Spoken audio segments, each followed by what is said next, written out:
Alrighty, welcome to episode 170 of Tokwa's Ask Us Anything. As usual, it's been a pretty busy news week. Tesla has confirmed that with 2023 sales of 1.2 million units, the Model Y has become the, quote, best-selling vehicle on the planet. The Delaware Court of Chancery has struck down Elon Musk's 2018 CEO Performance Award plan. In her judgment, Judge McCormack described Musk's reward of $56 billion as, quote, unfathomable. And that was this week's news.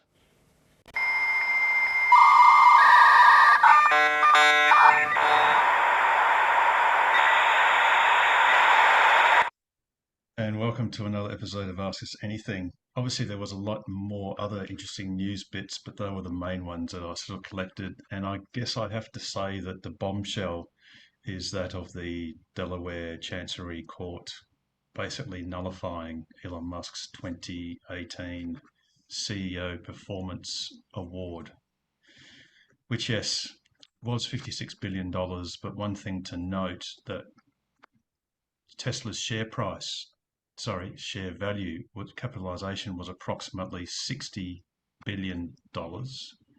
And for Musk to get his full reward, the shares in Tesla, amongst other things, had to basically more than 10 times in value to it became over $600 billion. So anyway, we might talk about that a little bit later in the program. As is customary, if there is anyone who is new and is comfortable in unmuting and saying hello, please do so in the next few seconds.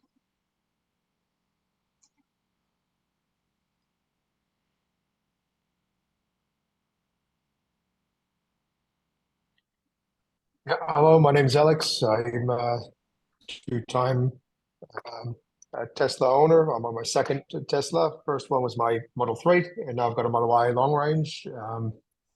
That was delivered to me on the 23rd of December. Very happy, and I am very much a Tesla advocate, that's for sure. I'm in the solar business, so yeah. Fantastic. Welcome, Alex. So that's kind of fitting, yeah. Thank you. Yes, I dare say a lot of us are in the solar. We're not necessarily in the solar installing business, but we're certainly in the solar consumption business. But welcome. Anyone else? We'll try and go for a double tonight. Is anyone else out there that would like to say hello?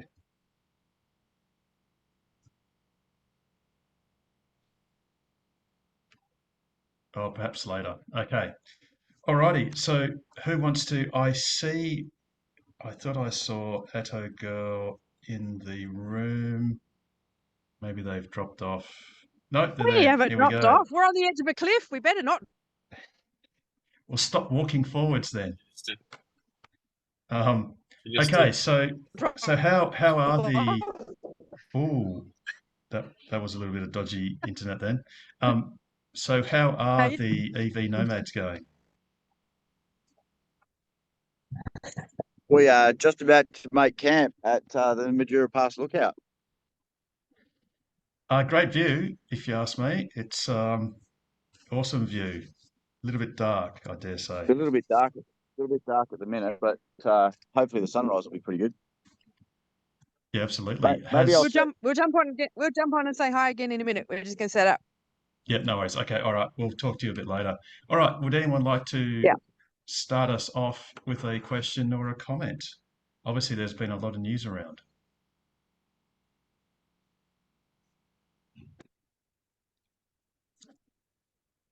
And the crowd roars. I love it when that happens. Go, Paul. Go and say something. Save me. I am beyond livid.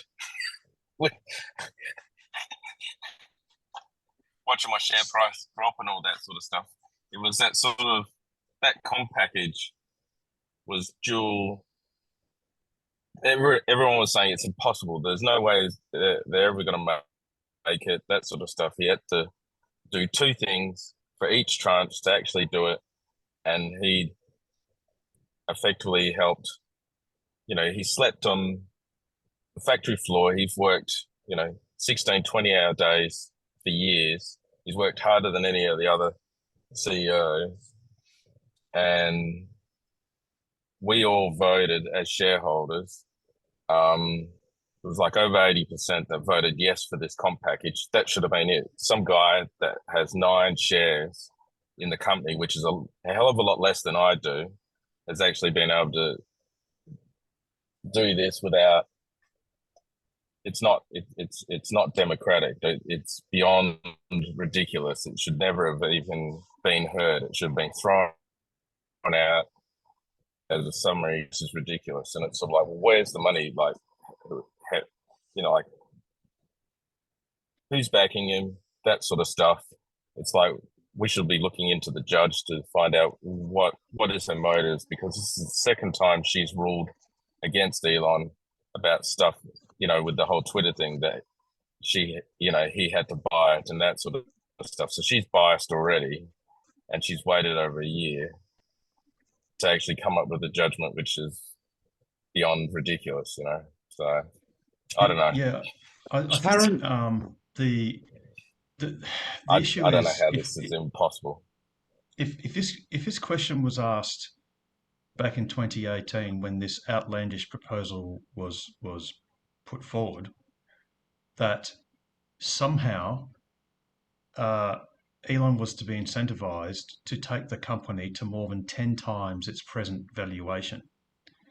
And I actually remember talking to a fellow shareholder, and we both said to each other, wow, that, if only in 10 years Tesla could achieve something like that, that would just be literally amazing and actually, to be quite frank, life-changing. And let me guess, Harold, unfathomable. It was unfathomable at the time. It was literally like, oh man, if this actually happens, life's just going to be so good. And I didn't even know that I'd be doing stuff like Ask Us Anythings, because we never even heard of pandemics and anything like that came along since. But it was such a outlandish, life-changing proposal that it's like he could have a quarter of I don't care how much he gets. If I get to 10 bag the value of my shares, that's literally mind-blowing. And the thing is, and just for the record, it was 12 times. Oh, sorry, yes, 12. That's right. Yeah, there was actually. Yeah, I think there were 12 tranches. So he basically had to, for every bag, every multiple of the then share price or capitalization, he would then get, I think, 1% of the company. And I've got to tell you, that's a great deal. If any company gives me that prospect of, we are going to take away 1% of your share capitalization, your share value, or number of your shares, but in return, we're going to 10 times their value, I'll take that all day, every day, not even thinking. And I think the problem that the judge in Delaware focused on was the outlandish amount of money that Elon Musk ended up getting. But it missed the point that all the other shareholders benefited more than 10 times what Elon Musk did on average. Well, in that sense. As you said, Harold, the judge sort of missed the point, because she's focusing on how much Elon Musk got, and she's describing that as unfathomable, but unfathomable relative to what? But, as you said, it's very easy to look at things in hindsight, and everyone is very clever in hindsight. But in 2018, I like it to, it's unfathomable if someone who's on the dole and struggling to make ends meet wins the lottery and wins $5 million. Now, does that mean that I can go and sue that person because I can say, well, that just wasn't fair for that person to get $5 million when he didn't work for it? No, because it was so unlikely. It was so out there, and this is the same. The chances of a company going up 12-fold from a $6 billion market cap $60 billion market cap in the most competitive, or one of the most competitive industries in the world, that has had no new entrants in America for, what was it, 50 or 60 years prior. I mean, Yeah, it's just focusing, it almost seems like it's just justification for the decision, and that justification is only focusing on, the one part that supports that decision and ignoring the other major part of it. Yeah, absolutely. It's also, And oh, so sorry. go on, go, Paul. No, I was just like, because her judgment was talking about, it's good for the shareholders, but her decision actually wiped out $15 billion off the share price, and so she's actually like wrecked how much Tesla's worth in just one sort of thing. And it's like Peter Rawlinson, the CEO of Lucid, he's getting hundreds of millions of dollars a year as his comp package, and he's running that company into the ground. Where Yeah, Elon's exactly. every company he touches is like the golden goose. It just drives me nuts. This sort of stuff. I mean, from my selfish thing as a shareholder that has a few thousand shares, she's wiped out more off the value of my stuff Yeah, in one decision. and as Where I was thinking, because Elon's not worked for the last not being paid for the last couple of years, that's unconscionable. She should be saying, "Oh, why are you guys not paying him?" And I would like give him friggin' a couple of billion a year, and he could just buy his own shares. I don't care so if he what actually people turns the also company around for another 10 tranches. 10 what people times. what people Sorry, also go ahead. what people also ignore is they compare his compensation package with other CEOs, but what they ignore is that the other CEOs also get a salary and they also get very well paid, whether the company does well or not, and they also have other ways of getting paid and other options in shares that they get with very low threshold points. And quite often, a lot of these CEOs get paid when for no result of their own work. It's just that the macro environment has happened to work in their favor. Elon had the macro environment completely against his favor. There's so much NTV stuff there, all the establishment, everything. And he famously had to get paid, because that's the law. So he got paid. So he got paid $1 and he never cashed the checks. So he refused the payment. So he received. So if the company didn't do spectacularly well, he would get nothing. So effectively, it was very similar to a lotto ticket. And now that he's won the lottery, some guy is jealous, and taking him to court over it. It's just, yeah. Yeah, and something I don't have the graphic, but there was a great stacked graph that had Tesla on the left-hand side, which showed its market capitalization of 600 odd billion dollars. And then it had almost all the other car makers, including Toyota, Volkswagen, Stellantis, lots and lots of them, Mercedes, they're capitalized separately. And Tesla had approximately the same value as all the other car makers combined, even though it only manufactures a tiny fraction of the dozens of millions of cars that the other manufacturers build. So that that result again was unfathomable 5 or 6 years ago. Everyone, they Absolutely. would have bet you their entire net worth against that bet that Tesla could exceed the market cap or match the market capitalization of all the other major car producers combined. So that's the influence that one Elon Musk, and obviously it's not just Elon, but in a sense Elon is this weird maniacal, single-mindedly focused individual to push car companies beyond what they have ever done before or even thought of doing. Rocket launching companies to do beyond what they've already done. He's also doing it with, Starlink, which is revolutionizing the world's internet properly. And the last one, And, which and only just, Neuralink. I was just going to say, just within about 24 hours ago, it was announced that the first experimental trials. implant was put into a human patient. And, Yeah. you know, this man has achieved in multiple disciplines what 1,000 people couldn't hope to do in an entire lifetime in just one of them. So it's an extraordinary thing, extraordinary person he is. He's not a person without fault, but yeah, I've got to say, back in 2018, if we just focus back on that time when this outlandish proposal was made, it was kind of like it. If only that could happen, that would be an amazing thing, and so it happened. But look, what's the situation now is it now is officially dead until or unless an appeal goes to the Delaware Supreme Court. And if that fails, then it's dead. And then I guess you've got a war game. What does Tesla do from now on? Me personally, Move to and this is Texas. not share advice, but me personally, I'm a little bit nervous about what's going to happen next because as Elon Musk, well, you know, there could be a whole lot of cascading short-term effects.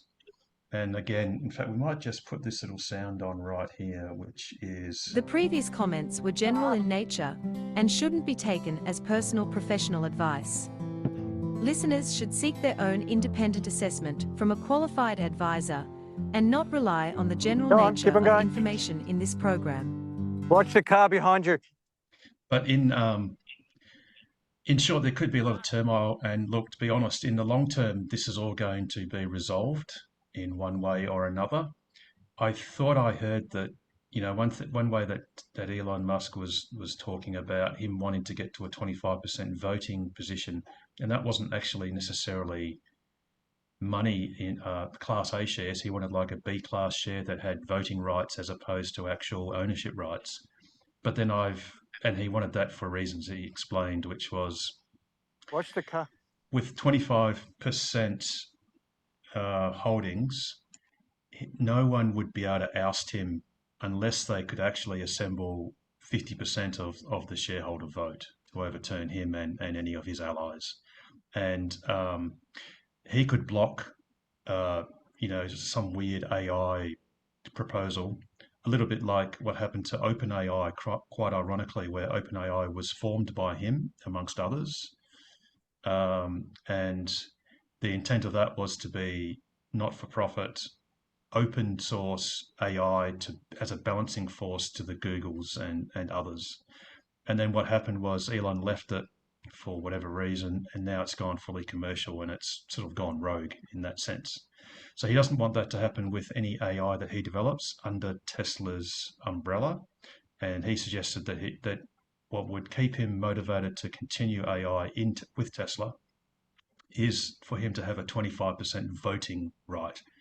Now, with this overturning of his compensation plan, which I think was roughly about 10 or 12% of Tesla's holdings, and again, he's also sold quite a lot of shares as part of the Twitter purchase. It's not really quite known in the short term what may happen cash flow wise, or whether his guarantees have to be modified or something. Who knows? So there's going to be a lot of volatility. And if you're a long-term Tesla investor, then, you know, what did Warren Buffett famously say? When the stock market gets greedy, he gets worried. And when the stock market gets worried, he gets greedy. So it's a lot of opportunity. If you're a long-term investor, I guess as long as you don't sell the shares, nothing will happen to them in the short term. And then, you know, the company will keep ticking along. And yes, as Pete sort of alluded to, there is talk of Tesla moving to Texas. Of course, that would, you know, then you may say, well, maybe that means they could reinstate this program retrospectively. And obviously that would be up against a Texas court of law, because no doubt there'd be someone who's got 9 shares of Tesla or less that could bring a case. But we'll find out and see.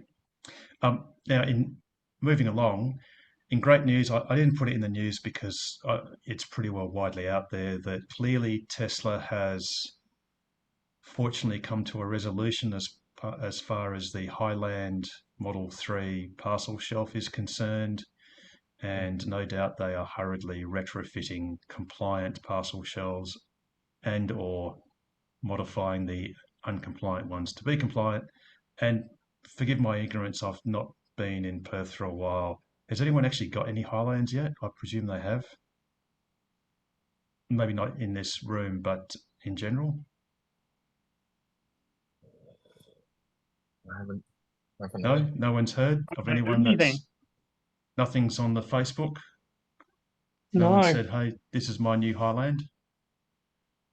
Oh, okay. Well, hopefully for those people that have got Highlands that they've ordered and are ready to be delivered, they'll be delivered really quickly. Mm. I did hear well, someone told me that they were interacting with Service, and Service told them that for next couple of weeks they're going to be very short-manned, and I presume that's because all the hands are on deck to actually upgrade these Highlands. So hopefully we'll see them on the road soon.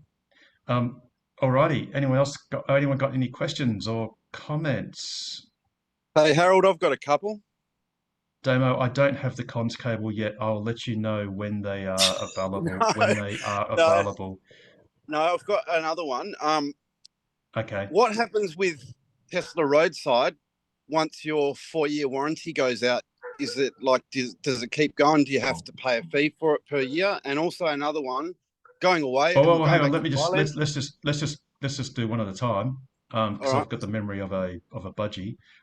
So the short answer is I don't know. I don't think it continues. I think it is only during the warranty period, and then you can just get something like RAC, roadside assist or something like that. Sorry, and Brad, you've actually got your hand up. So yeah, that's okay. Has Damo finished? Has he? Oh, sorry. Okay, all right. We'll just go back. Okay, Damo, I believe it runs out at the end of your warranty period, and then you just got to go and independently get your own roadside assist. To my knowledge, Tesla doesn't offer like an extension of that service. Okay, no worries. Thanks, Harold. And also, too, I'm going back to Thailand on Saturday for a few weeks. What's the best way I should leave the car? Oh, now this is actually, I've got new information. With me, Damo, I'll look after it for you. So you've got a Performance 3 Damo, and it's got the NCA chemistry. The latest thing I've heard is set your slide to 50%, leave it plugged in. Copy that. Thanks, Harold. Okay, and just so that I explain why I know that, I did see a video by Engineering Explained, I think it is, who he actually based his video on a Jeff Dahmer lecture or talk, which went into depth of how you can... Jeff Dawn, Harold. Dan. Yep. Yeah. I think it's Dan, something like that. So he's a very long-term and very experienced lithium-ion battery researcher, and has done a lot of work in one of the Canadian universities specifically for Tesla, and he's actually produced an excellent video. I don't have a link to it right this second, but in the video he explains all the things you need to do, particularly for NCA batteries, which are the ones in the long range and performance versions of the cars, or some of the older standard range Model 3s. All the standard range Model Ys have got LFP, so it doesn't really apply, but the long range and performance, all long range and performance Teslas do have this NCA chemistry, and it basically describes his recommendation for the ideal way to preserve your battery. This is to the absolute zenith, and this is not something you should do religiously, because this is only a theoretical ideal case, is you, rather than running your battery from say 90% to 20%, 90%, 20%, your battery lasts a long time for whatever that means, and we're talking hundreds and hundreds and hundreds of thousands of kilometers. If you do short trips, say from 60 to 40, 60, 40, 60, 40. If you just did 60, 40s instead of 90, 20s, your pack would last longer. But that doesn't mean you shouldn't go on long trips. That's what your car's for, and that's what you've paid for. He also recommends, particularly when it's hot, not to have it too highly charged, and if you're storing it for a long time, like Damo's asked, the lower the better. I think Jeffrey Dunn actually recommended 30%, but on the 30%. Yeah. slider, the Tesla goes to 50. So just leave it on 50, leave it plugged in. The car, once it sort of goes a little bit below 50%, sort of 45% or whatever, it'll then kind of wake up and top up again, go back to sleep and rinse and repeat. But anyway, it's a great video. If you look it up, you'll find a link to it on the Engineering Explained, one of the latest videos. Hey, Brad, Harold, on I that just checked video, on the car. Sorry, sorry. I just checked on the car and it's actually got like 20%, 40% and stuff like that. So they must have changed something with the update. You mean the charging increments? Yeah. So you've got like 10. I'm in the car. So you can set your charging slider to 40%, 20%? No, sorry, I can't. I don't know why they've got they changed it again, but no, sorry, you can't go less than 50. All right, no Ignore worries. me. I'll get back in my box.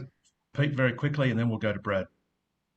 Yeah, just on that video, I was just a bit perplexed by it because he did mention that it was mainly for NMC chemistries, which NCA is very similar, and he did very similar. Yeah. Yeah, and he did address higher nickel content and less nickel content, etc. But he did say that with exceptions at the beginning of the video, and he said he'll highlight the exceptions, which he actually didn't throughout the video. And I would have thought that LFP would have been the big exception. And yeah, but yeah, he never sort of specifically ended up mentioning that. So. Yeah, it's totally different. The chemistry of LFP it's the old-fashioned chemistry. It's the original lithium-ion batteries that are a lot heavier and less dense and whatever. But they kind of are almost the ideal car battery in many respects, even though they're diabolically difficult to work out what their state of charge is. But Tesla's got that in one, which is why they actually recommend that you charge your car to 100%. This is the standard range Model Ys. Charge it to 100% at least once a week.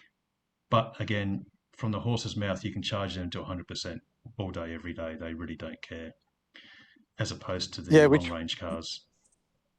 Which I was for that. So during the video, I was waiting for that one comment that the exception is LFP, which you can charge to 100% all day, every day, and you can leave it at 100% state of charge. But he never mentioned it, and it seemed like. Yeah, it doesn't make sense because that's the LFP chemistry is it is factually the most common chemistry among new EVs in terms of number of EVs. So for him not to mention that at all, I just thought he was focusing on the NMCs or NCA, very similar. So he was focusing on those, which are basically the race horses. Yeah, yes, rather than the draft horse. But yes, he did. But at the beginning of it, he said this is applicable to all batteries with some exceptions, which I'll address later, which he never did. But anyway, let's move on. Okay. All right, Brad, you've been very patient. Apologies for that. Go ahead. If anyone was installing solar in their house today, and would they recommend the standard installation, which is generally a 5 kilowatt 6.6 system, or in hindsight, would they have gone with a bigger inverter with a bigger kilowatt panels if they were trying to charge majority off the Tesla off their charging unit? Does anyone regret going with a 5 kilowatt inverter and a 6.6, or if you have the choice, should you go higher? Okay, so firstly, if you've got the choice, you would naturally want to go higher, but there are a few limitations. One of the biggest limitations is Western Power themselves. So they are the arbiter of what is connected to the pole tops and wires of their network, and they will tell you what they will permit. And they will always, I think almost without exception, in the metropolitan area, permit a 5 kilowatt inverter. I think the 6.6 panels, that was the old thing for the STCs. That was a requirement to get the carbon credits, or whatever the STC stands for. I forget what the acronym is, but small technology certificates.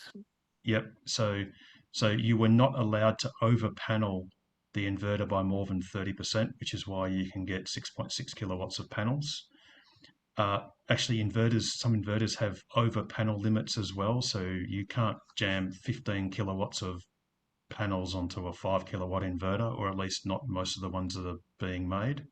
Obviously, if you do things like over panel, the only advantage literally is in winter when you've got a scarcity of solar energy. In summer, it's useless because your inverter's flat tops, and it might mean that you've inverter flat tops at 7 a.m. and all the way to 6 p.m. in summer. So you'll get a little bit extra yield, but you'll get that at extra cost. The biggest one is Western Power. Another little minutiae is, these days you get a very low feed-in tariff. It's very low. I think it's 3 cents per kilowatt hour, unless you're on a certain tariff where I think you can get 7 cents after 3 p.m. But that's a very limited circumstance. But if you go above 5 kilowatts, I know in the metropolitan area, you then get 0 feed-in tariff for anything you feed in. So there's a bit of a balance. Is the 3 cents for the surplus that you make in summer, is that worth a little bit to you?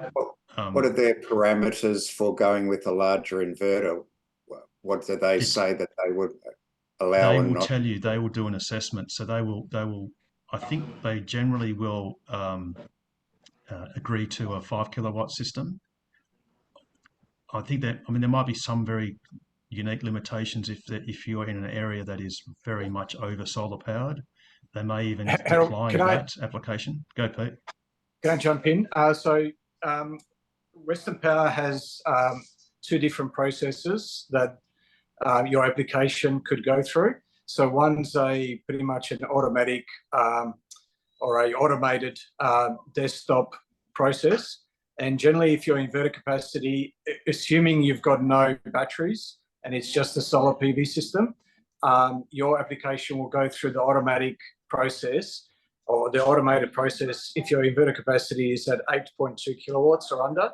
If it's more than that, it will have to be assessed by a Western Power assessor, and they will take things into account, like Harold just said, the capacity of the transformers industry, the local infrastructure, etc., your load, and a number of other variables. But 8.2 kilowatts of inverter capacity is generally what you should be able to get through without any problems, assuming you're on a 3-phase connection. They have limited down to 5 kilowatts for single phase. Back when I started solar 14 years ago, I think it was about 2013, I got a 30 kilowatt system approved on a single phase connection. But yeah, those were the old days. You can't do that anymore, unfortunately. Okay. And what's the maximum that the car will take? Is it 7 or 11? Much more than you can get. Oh, okay. Right. It can take 11 kilowatts, and you're going to be struggling to have an approved 11 kilowatt system in your house in Perth. No, with the 8.2 kilowatt inverter, you can go up to about 10.9 kilowatts of panels, or 10.933 to be exact. So you can get almost 11 kilowatts of panels, but that doesn't, in terms of AC, all you'll be able to get is 8 kilowatts, whereas, as you said, the car can take 11. Yeah, understood. Yeah. Thanks, Pete. Oh, and just to complete it, if you do go solar, don't, and this is only my personal opinion, don't pay extra money for something like a Zappi. Not that I'm anti-Zappi, it's a great product. It does what it says on the box very well, but for the approximately $3,000 installed that it will cost you, unless you are a retiree or strictly work from home, the chances of you ever recouping the value of that Zappi in so-called free electricity is as close as precisely zero as you can get to within a big rounding error, within no rounding error. You can just as easily look at your app on your solar inverter and just moderate your car charger. look, you can even charge it just from the UMC. That's 2.5 kilowatts roughly. And, you know, if you do that, if you only drive a car on average 38 Ks a day, you can charge your car up even on that in just a few hours during the middle of the day. And it's the cheapest, most basic system you can get. And you can also get something like Charge HQ, although these days that's a little app that runs. But I mean, these days actually that costs a monthly fee as well, and you've got to question whether you are going to get, well, you know, they'll take part of your profit in the free The solar cost that you're benefit. putting into your car. Yeah. Yes. Yeah. Yeah. Absolutely.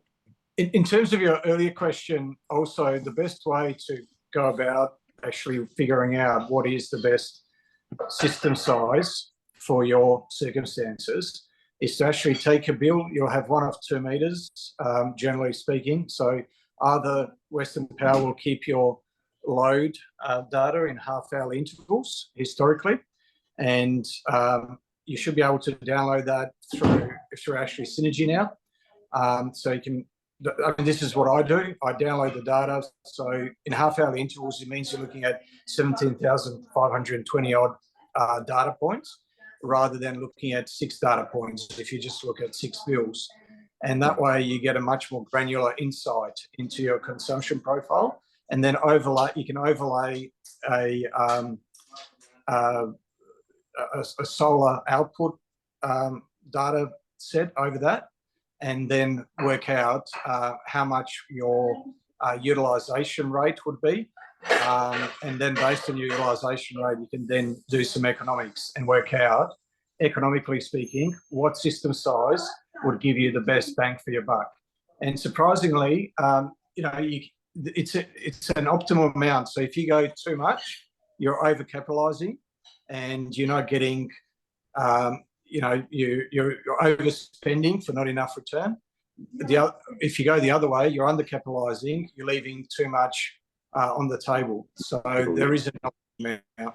Yeah. And surprisingly, it can vary. So historically, you know, sometimes I've done systems which only, like commercial systems, which only offset 1 or 2% of the business's consumption, but it was still a very highly economic and highly lucrative system just because of the amount of money that, you know, the millions of dollars they were spending on electricity. But then you can go, you know, as high as usually sort of 60, 70, 80%. Anything higher than that, and you're really starting to overcapitalize, generally speaking. But the best thing is to actually get that data. And it's not just enough to get the data, you know, because it's historical data. You need to adjust that to make sure that it's representative of your consumption going forward. So whether you're adding another EV in the future or, you know, you're changing your aircon or whatever the case may be. Yep. Thank you. Alrighty, Nigel, you've got your hand up.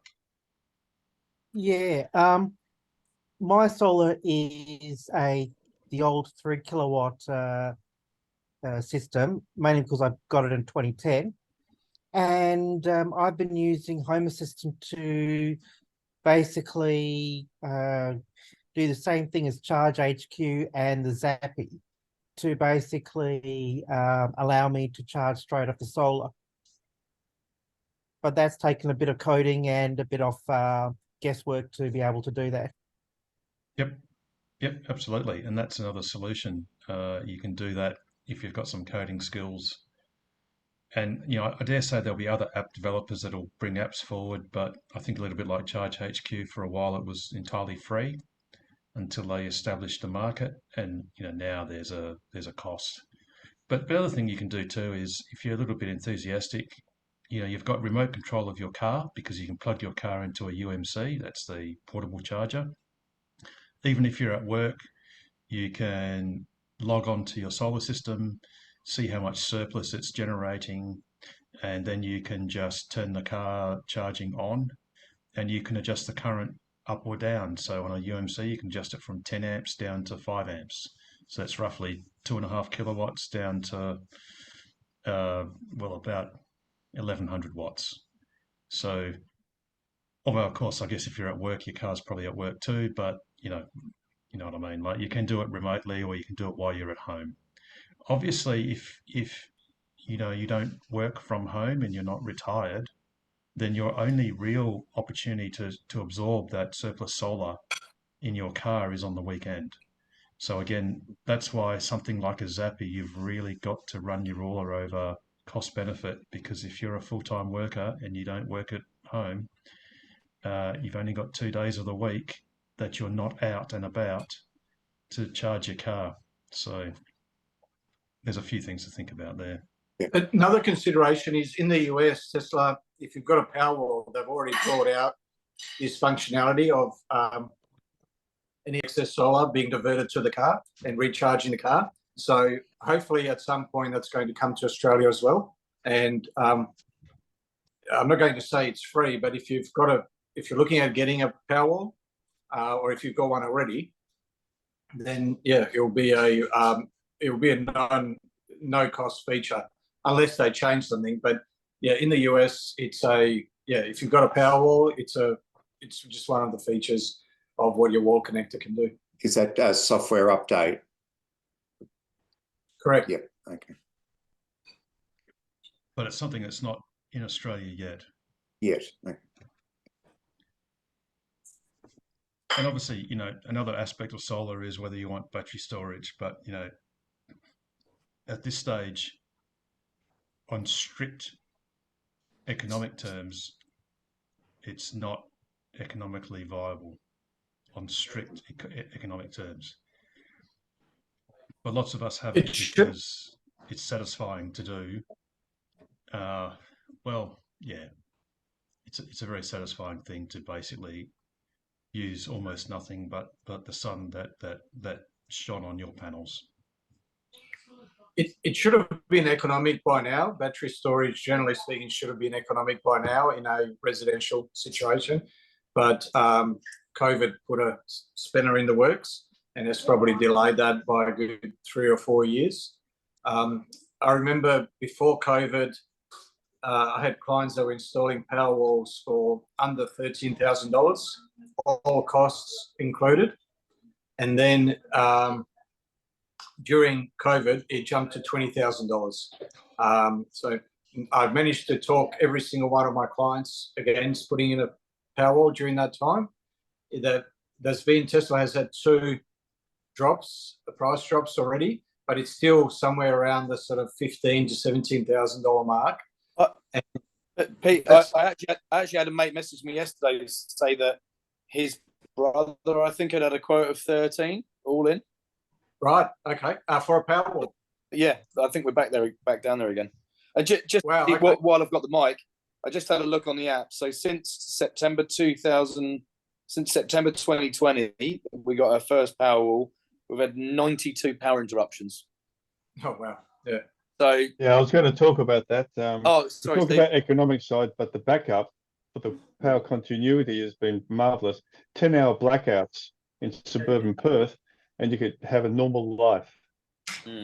I don't understand this. We live on the outskirts of Perth on an acreage property, and any blackouts, and we're pretty much at the end of the grid. But another thing I was going to mention is, sorry, last time I looked at the pricing was about 3 months ago, and that was at around 15,000. So if it's come down to 13,000, that's great, but that doesn't mean that it's good value, because by now, battery prices have been declining by roughly sort of 10-15% per annum.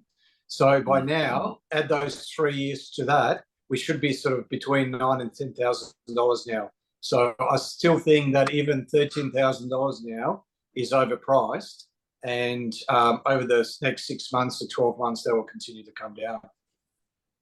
Perhaps, Pete, when Powerwall 3 is available, there'll be a special on Powerwall 2. Possibly, but if Tesla stays consistent to the way they've done the Powerwall 1 to Powerwall 2 upgrade, so when they did that, the price stayed the same, but the capacity, the kilowatt hours doubled from, 7.5 to roughly about 14 odd. So, and they just discontinued pretty much Powerwall 1, at least in Australia. So, that's been very clever, because what it's enabled them to do is to get a lot of media coverage and not have to spend any money on advertising, because that was just huge news. it basically meant that battery storage prices halved overnight. But they kept that price for a few months, and then slowly but surely they started ticking that price up. So, you know, you could argue that it was, you know, marginally economic at that price, and it was just a way to get more exposure if you were cynical. I actually just think that it was just a consequence of how, you know, supply and demand, basically. So they underestimated the demand, and then they just adjusted pricing. But if they were to do the same again this time, you know, they could do it as a marketing strategy. Don't do any advertising, just half the cost of the product overnight, and there's your advertising, and then you can slowly creep it up. What I'm thinking, Pete, is that they get the range extender in the Cybertruck, and that's what, 60 kilowatt hours. That's a very, very good value for a house battery, and you can take it with you. You can use it little on bit the of road. it, little bit of an overkill, unless you're going completely off grid. But yeah, that range extender. Do you know the range extender I want to see in the back of the Cybertruck is one that takes up the entire back of the Cybertruck? Now that would be a real towing vehicle. Yeah. And then you just put whatever you want to carry in whatever it is you're towing. Exactly. I can tell you that when I went to, actually, before I do this, because I see Gandalf and Atto Girl, I will call them Shane and Sarah, just to maintain their anonymity. Let's get some reports of them, and I'll tell you something. A great application I would have had for a Cybertruck in a little bit later. They're in the future, but not so far in the future. Not Actually, very far. they've come back to they're back to the present, although I dare say they're a little bit jet No, lagged. we're 45 minutes in the future. Well, actually, I'm probably east of you, Shane, and I'm on this time zone, so I don't know what's up with you. Where are you? I'm in Kununurra. It'd be almost Still, direct I've from only been mine, here I for a reckon. week, so Yeah, been and about the sun east. comes down earlier for me than it does for you tonight. But yeah, tell us about Yeah. your adventures. I believe you've ticked off every single capital city. Well, we're back in WA. Yeah, we've done all the capital cities a little while ago now. We're about to do Perth twice. Oh, sorry, that's right, because you're from Gitchigana. Exactly. That's right. You actually got lost when you went to Perth, and you were you That's thought right. you were looking I for missed the turn. Bowens. Yes, Yeah, that's no, we right. went through we went through Adelaide, Bouch, Last Australia Day. Australia Day. Yeah, Australia Day we went through Adelaide, whenever that was. That's the 26th, yeah, Friday. Yeah. And now we're Now we're nearly home. We're top of Majura Pass, so we've got free camping tonight. free. Yeah, we wanted to free camp last night, but it was one, it was a bit windy, and two, apparently it's illegal. Illegal. So the last time was Majura Pass. I managed to black out the place because they're on the backup generator. You would get trouble. Yeah. You have trouble blacking this one out. We're at the top. We're on the lookout. Right. The Majura Pass itself, the hotel blacked out, all the electricity, the pumps blacked out because they're in the backup generator. Didn't have enough surplus, so when I started drawing the 20 kilowatts DC through the little DC charger they got there, bang, nothing. Quiet for an hour and a half until they got it. Yikes. Same thing. I thought the same thing happened to me at Nyanyatara, where I plugged in, and less than 10 minutes later, I just came out of the restaurant area, and the whole place blacked out entirely. And I just did that slow walk to my car, which is next to where the generators are, and I saw two blokes there sort of looking around, and I just went to one of the guys and said, "Please tell me I didn't black out this site." And I just had this dreaded feeling, and because I've done it a few times before at other places. And the guy goes, "Oh no, mate, we're just changing over the genset to the bigger one." So over there, they just don't pay to have synchronizers fitted to their gensets. So when they need to change over from the 160 kilowatt gen set to the 250 kilowatt one. They just turn off the first one and then wait a bit, turn the other one on. Everything gets blacked out and they're used to it. Anyway, but I dare say that Shane and Sarah, you haven't blacked anything out on your journeys. Oh, we blacked out the neighbours Oh, just a caravan park. in a caravan park in Canberra. And what did it cost you? We don't. No one knows. It cost me an extension cord. Extension cable. 15 amp extension cable. So they could keep their hotel on wheels running. Right. Well, those things I don't believe grow on trees, so that's cost you a little bit. So another trip to Bunnings, I dare say. Another trip. Exactly what it was. But it was next to a bottle, so it was okay. Was okay. Bunnings, that is. Yes, the Bunnings. Very No, there was good. we don't actually know what happened there because, yeah, and it may not have been us, but we plugged in the caravan on one 15 amp point, and we plugged in the car on the other 15 amp point next to it, and started chucking 30 amps basically out of two neighbouring sockets, both of which have got their own little breaker on them, like the normal sort of arrangement. And on the other side of the pole, there were also two 15 amp points for the other guy's site. There was two. Normally there's only one 15 amp per site. This one had two 15 amps per site. So there's four outlets on the one pole, and yeah, that pole blacked out. Not the whole row of poles, just that pole. And then the electrician could not find what had tripped. So yeah, right. So anyway. It sounds like maybe they had a 40 amp common breaker or a 32 amp, and it was just being overloaded. So there'd be a feed somewhere. They had breakers by themselves, didn't they? Yeah, but but he couldn't find. Well, he found a bunch of switchboards or distribution boxes, but he couldn't find any of them that had tripped. So that was a bit odd. So yeah, so right. Unfortunately we had to leave the next morning, and they hadn't brought the power back on, and the neighbours were staying. So it was like, well, Here's a donation. Have a donation of an extension cord. Very good. Now, unfortunately, I can't get Facebook up on this computer of mine, so I can't get the photos up. But I don't recall. Did you get a photo? Oh, yes, you did. Oh, yes. So much has happened. Tell us.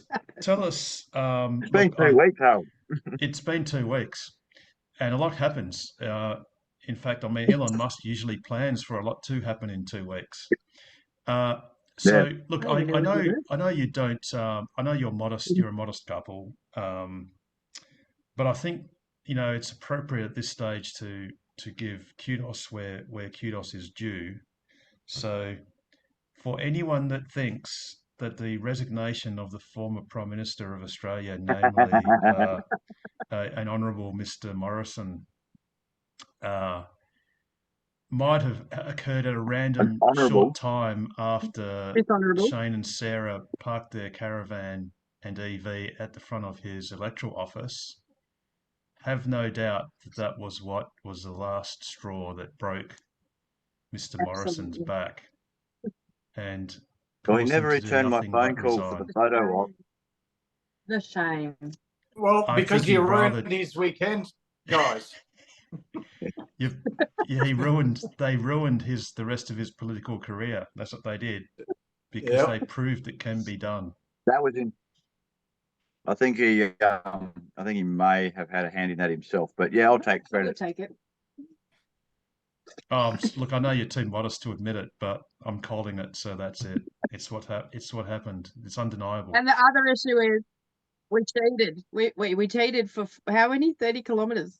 Yeah, we didn't drive. We haven't driven the whole way around. We can't claim it. Went on a boat. We caught a ferry in Melbourne.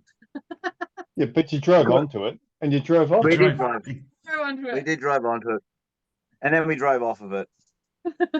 Yes, and haven't done that the point before. is, That was a bit different. That was quite cool. Well, when you do a tiny figure eight incorporating Tasmania, you do 600 k's or odd each way on a boat. So I reckon True. we can call it then. No, you've definitely no. driven around Australia, that's for sure. And you've proven that it can be done. Not necessarily that it should be done, but it can be done. Oh, I don't And know. that's I reckon it should be done. Definitely should be It done. should be It done. should be done. It should be done a much. It Absolutely. should be done much slower. Or 6 months, 12 months. yes. Or you should just not stop and keep going, which is also something I'd really like to do, but I think work could get upset. So when actually, do you I've got guys a- think you'll be back in Perth? I want to be home Saturday night. Want to sleep in my own bed Saturday night. So how many So, days will that have been for your trip then? This is 34, I think. So, I don't know. My phone. You're on my phone. I can't check. I think this is 34. so 35. 38 roughly, 30, yeah, Yeah. 37, 38. Sounds about right, doesn't it? Sounds 5 about- weeks plus a bit. Yep, sounds about right. 5 weeks plus a bit. Yeah. So That's- we set off on Boxing Day, and Whatever Boxing Day was Tuesday, so Wednesday, Thursday, Friday, Saturday. Yeah. 35 plus 39, 38 then. Yeah. And we've got a my sister happens to be in Kalgoorlie. She's organised a bit of a welcoming party for us there. We've got some politicians showing up, and the mayor, and a few journos and that sort of stuff to see us off for our last leg. So if we fall at the last hurdle, it could get embarrassing. But Just keep it all rolling. yeah, we're probably going to take it fairly easy from here into Kalgoorlie, because today's Wednesday, so we've still got Thursday and Friday to get ourselves to Kalgoorlie. So we might do a little bit of sightseeing on the way, because I think it's only like 700 or 800 k's from here. Or we Very might get there good. early and sleep. One of the other. Yeah. Now, I hope. I do have a I was just going to say very I quickly. do have some massy type. I do have some massy type stuff, and if you want to do a live demo, Harold, you can work out what we should do. We've currently got 40% in the car, I think. 39% in the car. I've got my sentry mode turned off because I don't think the kangaroos are really going to bother it too much. And we've got about 55% in the caravan. And I'm wondering whether I should charge off the caravan here and then try and make it all the way to no, not all the way. Try and make it to Kaguna. no, Cockle Cockle-Biddy. and skip Kaguna, so we don't have to pay $50 to the grumpy man. Yeah. Which is essentially my bugbear. Yeah, True. So, It's so, true. So yeah. So, and I don't blame you for not wanting Or to do do we that. pop down the hill tomorrow morning? Or How much we'd sort of- usable? How much? we'd have to how much dilly-dally use- here to do this, but How much usable do you have? Is it 50%. No. 50. How many kilowatt hours usable? Yeah, that's right. Overall 48, and I'm currently at 39%. And how many k's is But it I've got to another- Cockle-Biddy? Oh, that's why I was asking you. Yeah, but Russell Bell's going to be watching the recording of this, and he's going to be yelling at me, going, "Why are you doing maths for 90. the?" Sorry, It's 90. 90. Is it 90 only 90? kilometres. It's only 90. So Yeah, it's what only you 90. need to do is you need to average 208 watt hours per kilometre, ignoring your caravan. Yeah, which 208 is going to be a It's pretty slow. slow trip. Would probably be better at 220 or And so. how much has your caravan got? Half. 53%. So let's call that. Let's call it 6 kilowatt hours. So we'll go 6,000 Yeah. plus 90 divide 274. So if we bang that on, we could do So 274. just charge. So that's Well, so we need to 274 split watt the- hours. Mm, Plug it in. If we do 274, that's easy peasy. it is easy We peasy. romp it in. And then we don't have to talk to the grumpy man. We don't. But it means So- we may not have enough power to cook our bacon in the morning. And Yeah, you these are will, because the sun will priorities, shine. Tony. You'll be getting. Don't forget, you'll be getting a little bit of power. You'll be all right. You're grown ups. It's all right. Yeah. But it does mean we can have a cockle-bitty toasty. It Winning. does. Um, They do make very nice toasties at Cockle-Biddy. He has a point. now, what I hope, And it's free. won't what I hope won't happen to you is something like this. Mm-hmm. Can you see Oh, that? no. Yes, yeah, now.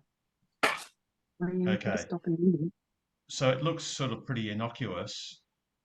Let me just zoom out and then zoom It's a back bit in. wet.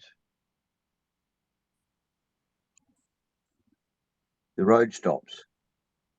It's a Is that what we're looking road at? to nowhere. Where's that? And mind you, this is near Kununurra. It was actually in the Territory. Mind you, notice if you look, if I zoom right in, this little blob there, that is a cat's eye. And there's another one there. Every second gap has got cat's eyes, and they're on the sides of the road as well. You've got proper markings. This is a proper world-class road. Harold, And- mention the speed sign. And about 500, it's just out of frame, but about 500 meters back, there's actually proper compliant 110 kilometre per hour speed limit signs on this road. And then there's the not even road- a end of road sign. sign. Oh no, there actually is. There's one that's sort of back past here that I just went through to get to the end of it. And as far to the horizon as you can see, there is nothing. Wow. It's literally an $86 million road to nowhere. Wow. So Yeah, right. You stumbled across that, or you knew it was there, so you went and looked? no, not at all. I wanted to go to the top of the Ord River irrigation land thingy where they have all the canals and where they do all the irrigated farmland and farmland. And I just kept on driving, and it actually then started turning east, and I went across the WA Northern Territory border, and I thought, yeah, I bet there's no customs person there, and of course there wasn't, because there's just no one there. And apparently that's going to be stage 3 of the Ord River irrigation scheme, going basically to the coast in the Northern Territory. So one reason why they built that road was to facilitate transport to those, to be developed agricultural areas. And I do presume that eventually the road will go further. It's just they got funding for a certain distance. I think it was $80 odd million for 30 kilometres, and that's what they built.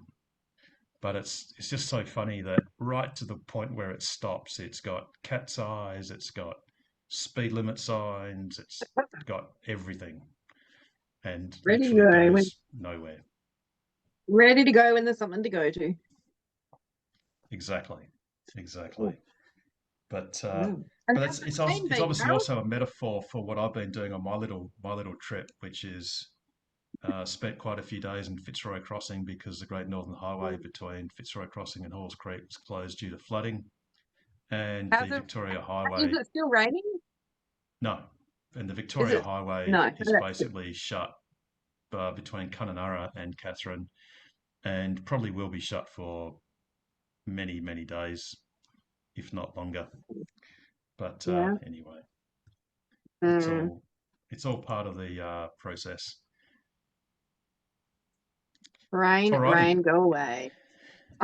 Well, no, now it's actually the road has gone away and they need to fill it up again. Yeah, Fill in the patches. Take slightly longer, I fear.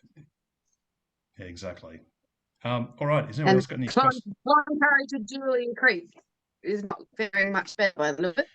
Yes, that's correct. So in far west Queensland, or in western middle Queensland, central Queensland, that road is also closed due to flooding. But I did look on ChargeFox, and all of the fast DC chargers are still online. So are they above waterline, are they? They're above so if you the can get waterline. through, you're all good to keep going. Although the Townsville Everty 350 kilowatt chargers are both offline for an unknown reason. Like They've been Everty's- offline for a little while now, haven't they? I think it's Which one's that? Yeah, that's the one near It's the Clundon. one with the massage chair at the service station. Massage Clundon? service Is that what it's station. called? Was it a BP? Clundon?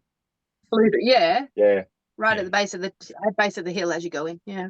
Yep. Yeah, exactly. Oh well, it worked on the 7th of January. I can tell you that much.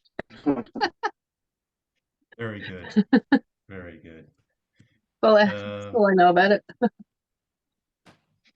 Yes. So I yes, have you need found- to you need to tell all your friends to like, share, and subscribe because we're now at We're 4 away. we're 4 away from 1600.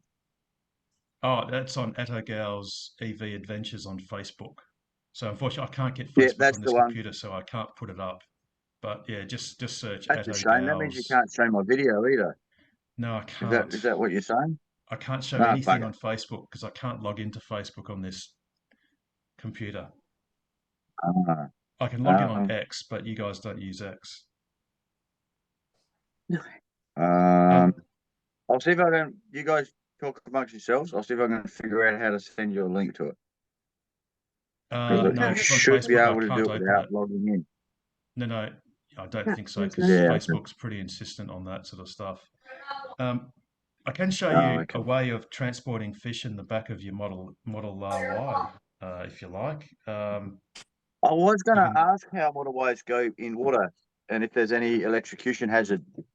No, so it actually holds water really well, and that was 3 inches of water which I was bathing my Waco fridge in, and all the electronics in a Waco fridge. Do you know how the water? How'd the water get there, Harold? Did you have a leak? Let me Do you know- just do you know bring how the it got video in? up, Like, which might explain it. I'm actually a genuine question though. Do you know how the water got in there? Yes, I think so, yes. So let me just get the video. I'll do the front one first. It's just spooling up at the moment. This laptop's a little bit slow.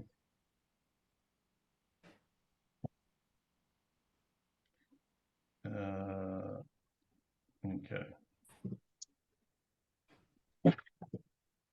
So, oops. This is a floodway that was not mentioned by the main roads. And as you approach it, you should always look at what the depth marker says. And if you look closely, I'll just pause it at the right moment. The depth marker here is that's 1 meter, that's 80, 60, no, sorry, that's 1 meter, that's 80, 60, 40, 20 centimeters, which barely touches the bottom of your car, barely. So that's what the depth thing said, and you can see the water is still. And then as we drive through, this is the front view, obviously. And you can see these are side posts are about 90 centimeters tall, and you can see they're mostly out of the water, which is consistent with the 20 centimeters. But then a little bit further up, because it was fresh rain, there's now a lump of water, which you can see that post there, and that one there, and that one there are well past half depth. So that's half of 90 centimeters.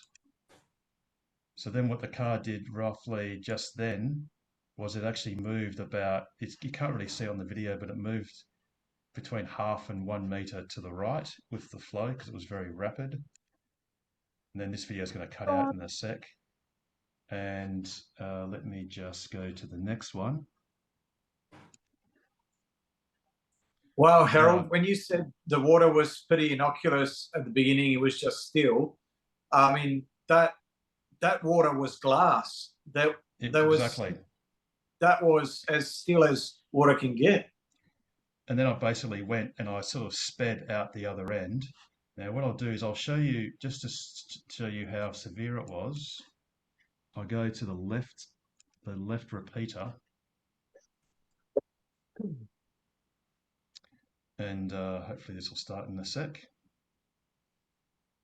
Yeah, the water was like glass, Pete. That's where, so, okay, I was just entering here and you can see the splashing on the back. This is the left indicator. And it's all clearly, 20 centimeters odd. So it's all pretty innocuous, nothing much going on. I didn't speed up or anything here. It's all looking pretty cool, pretty boring.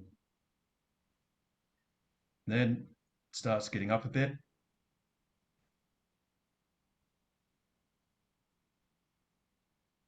Shit. And the water's just pounding. And now I'm out of the worst of it. So then the reason why the water got into the boot was, this is the back view.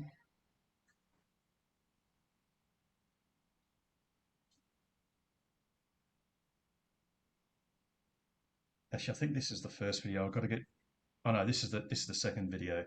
I start speed, oh, I should just do it. So I was going through, and then when it got to the really thick stuff, I basically tried to go as quick as I could straight after.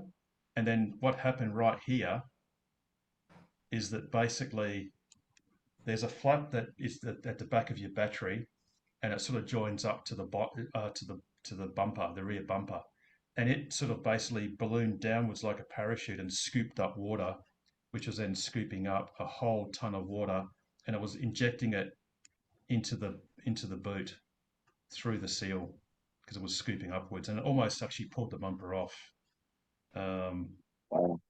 In fact, I've got photos where of the door sill.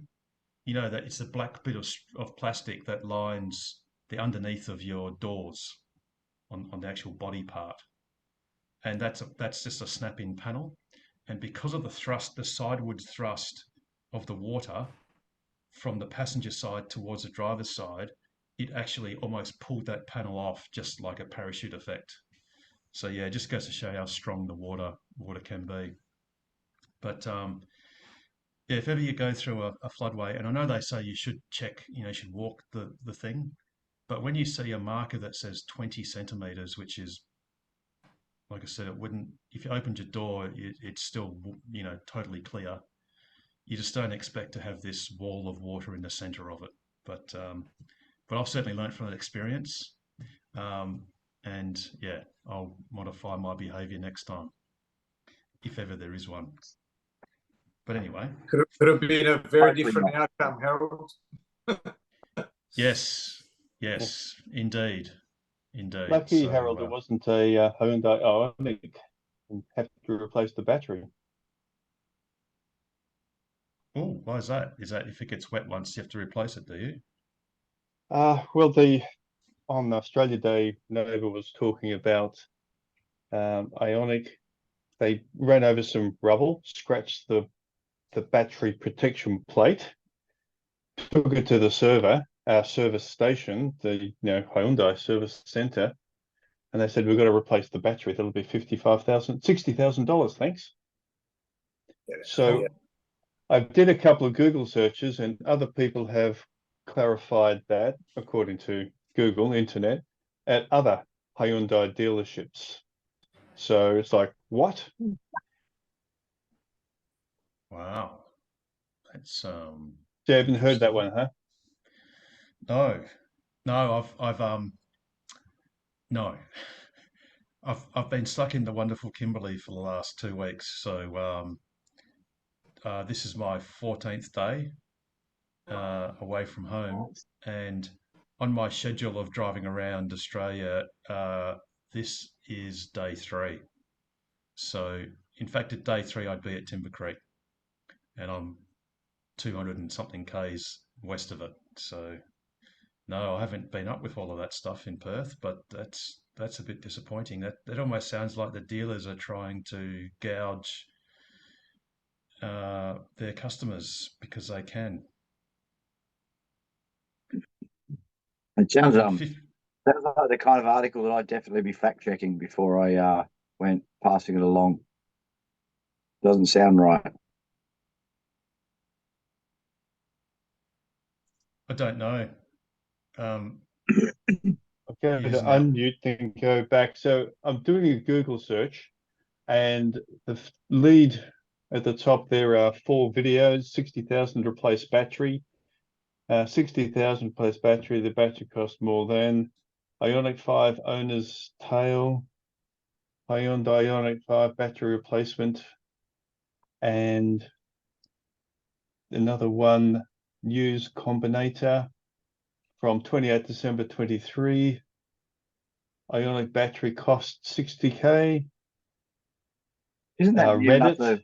isn't that near enough the price of the car? Absolutely. That's how ridiculous it is. And this person had a perfectly functioning battery, according to the anecdotes. And so I've only getting referred stuff on Google on what the neighbor was talking about. And I just didn't believe him. I said, look, now 10, 15,000 for a Tesla battery. That's what people have sussed out. But that's what Ionic wants to charge, apparently. Sorry, Hyundai wants to charge for the Ioniq 5. And they can always claim that there's as logistics costs. They may have to dismantle a fair portion of the vehicle, and it may not be a pack that's eminently not like a Model S or an X that is easily removed by literally unplugging it. A lot of people back in the 1950s and 60s have done sort of book summations of the cost of spare parts to build a car, and it's many, many, many, many times the actual sale price of the car, because you've got markups and storage costs and all that sort of stuff. Yeah. And why would a dealer bother? Like, they'll just go, well, how much does the battery cost? They'll probably ring up Hyundai in South Korea and say, well, if we have to ship one, it means there's one car we can't build, and they'll just put costs on costs on costs, and you pay through the nose. Yeah, it's certainly not endearing. Because it was scratched, it was not a warranty thing, you see. You scratch the bottom of the plate to protect your battery. So when you go rushing through the water, Harold, be very careful you don't force something in there that shouldn't be. Let's just say that I've got some very interesting photos that I'll share at another time. Wouldn't that be covered under insurance? Yes, you could. Yep. You'd have to make an insurance claim on the damage demo, and they'd have to write the car off. And that's what they do, apparently. Drivable car. Yes. Which is quite appalling, quite frankly. So to buy the car for $5. Yeah. And I'm not really interested in a Hyundai Ioniq, to be honest, but look, I guess if you got it for 20, 30 grand, it's a good deal. Maybe a bit more. Yeah, just not insurable because it's been written off once. Yeah. Well, it's like the hail damage cars. You just have third-party insurance to protect you against preying into someone else, and you drive it like you stole it, because actually you wouldn't. You'd be very careful, because you wouldn't be able to get it replaced again. Alrighty. Anyone's got any other questions or comments or anything else? Any other road trips that anyone else has done apart from the legendary, we'll call them Shane and Sarah, and the idiot that is yours truly? Anyone else gone on any adventures or gone anywhere? Any other bits of news? We've just done take the camper trailer to Margaret River and back without stopping at Eton or anywhere else. So it is possible for us to travel in one hop. And today I've put new shoes on the camper trailer. So I've taken the off-road 15-inch ones, replaced them with 14-inch and as narrow as possible. So it's reduced the height.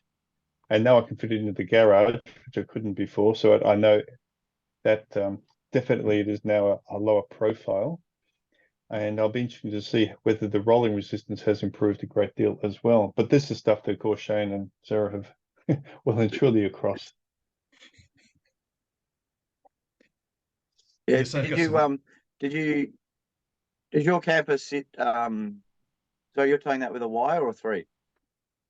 A long range Y. A Y. Does it sit fairly level now, or does it still sit a little tail high?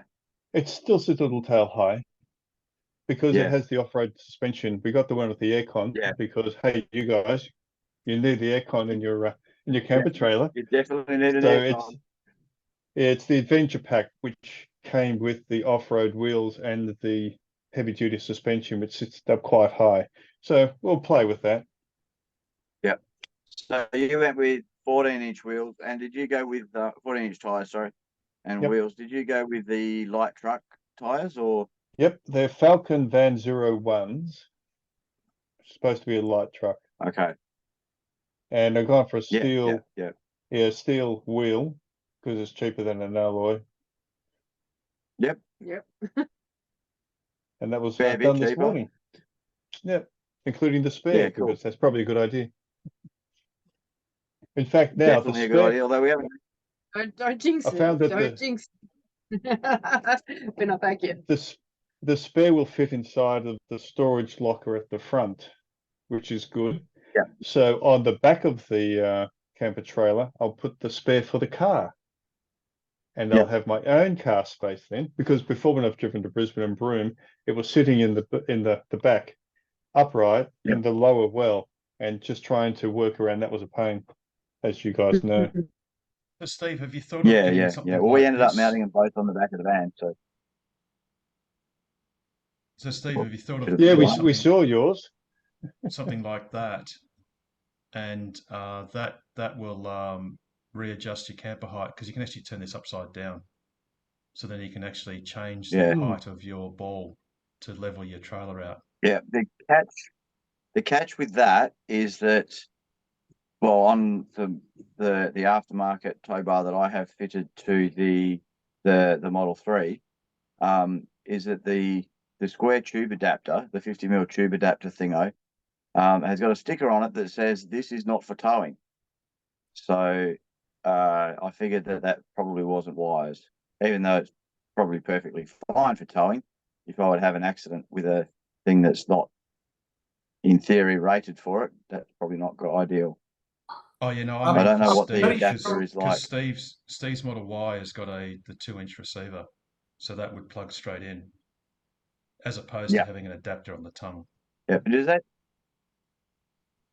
does the receiver on the Y, does that come off, or No, like, No. so there mine is I can no, take the tow there is bar no off in time. receiver. So, sorry, the receiver is just Not permanently attached. a hole, and then you basically It's a plug 50mm. in Yeah. 50mm, whether it's direct tongue or, like I said, something like this, which, like I said, in this mode, it's to lower the trailer, but you just flip it upside down 90 degrees, Yeah, 180, sorry, and then it becomes a Yeah, there you riser, go. Yeah. and then you can basically Yeah. raise your hitch point. Yep, I've got mine upside down, if you like, so that the tongue is up, not down. Yep. Yep. Oh, right. And it's still a little bit low for you, Steve, in that configuration. Well, because the suspension is a bit higher, so. Yep.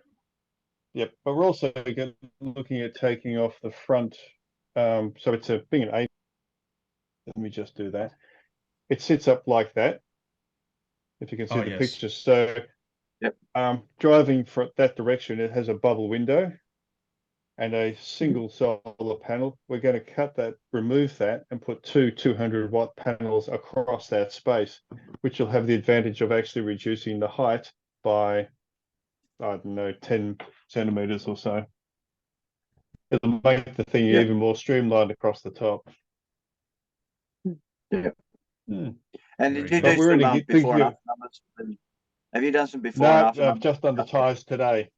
Okay. I'd be curious to know how much difference your tyre change makes, because I've seen figures of anywhere between about 10 and about 20% improvement possible just by changing your tyres. Yeah. So yeah, when you put them side by side, curious. the 235s or 255s versus the 185 and the size difference. So hopefully it'll make a good difference. And the other thing that you might want to look at to try and level things up a bit is you can also get a high lift ball as well. Mm-hmm. Like so the ball that I've got on the Model 3 has got I don't know if you see my fingers, it's got like a solid piece about that big, and then the ball sits on top of it, as opposed to just the ball sitting straight up against the tongue. So you could probably get another, I think it's 65 millimeters it lifts it up. Okay. Something like that. Yep. Well, I've dropped it at the by, I think it's about 40 mil is the bit that I've dropped it at the wheels. And of course, that's a pivot point. By dropping it here, it's even more different at the back. Yeah. Hmm. Yep. Yeah, I couldn't quite get ours level in the time frame I had available to me. Which was zero. So, It was a negative yeah. time frame. So now we're just thinking of driving where you're going, but we'll just drive east. Originally it was going to be to Port Augusta. Now the scope seems to be creeping. Now it's going to be the Great Indian Ocean Road, or what it's called, Ocean Road, down through Victoria. Then it might be actually going up through south coast of New South Wales. It's like, no, we've got to manage the scope. No. You're having That's scope exactly creep. how There's you nothing should. wrong. Exactly with how you that. should do a road trip. You'll know it before you know it. That's exactly how you should do it. Is that a that must be a heavier camper? Is it? Is that sort of? Yeah, it's about 1.1 unladen, and we'll only put water in it for the Nullarbor because you have to carry your own water. Otherwise, we're taking out the lead acid and putting in the lithium-ion batteries that'll reduce its weight a bit. Tires and other things will reduce its weight a bit. So it's ATM. And what's your maximum? 1450. That's quite a lot to work with. That's a lot more than I had to work with. Yeah. How many batteries have you got in there at the moment? I take it as running a 12-volt system. So yeah, it's running 12-volt lead acid. That's going out. We're going to put in two 100 lithium ions. Okay. Not for actually charging the car, just to keep everything running inside the camper trailer. Because Yeah. One of the things, and it's a shame Harold can't. It's a shame Harold can't show the video that I made literally today. I've got it saved, and I'll be looking at that a bit later, just to get that technical detail. Well, yeah, it's not super technical on how we did it, but one of the things that we've been fiddling with just the last couple of weeks, really, or last week or two, is pulling up at random sites. So you're driving along and you go, oh, that's a pretty thing. Let's pull over. We pull over, we crack open the van, plug the car into the caravan, and for example, today we put 11% of charge back into the car while we went and looked at the Euclid ruins and went for a swim down the beach.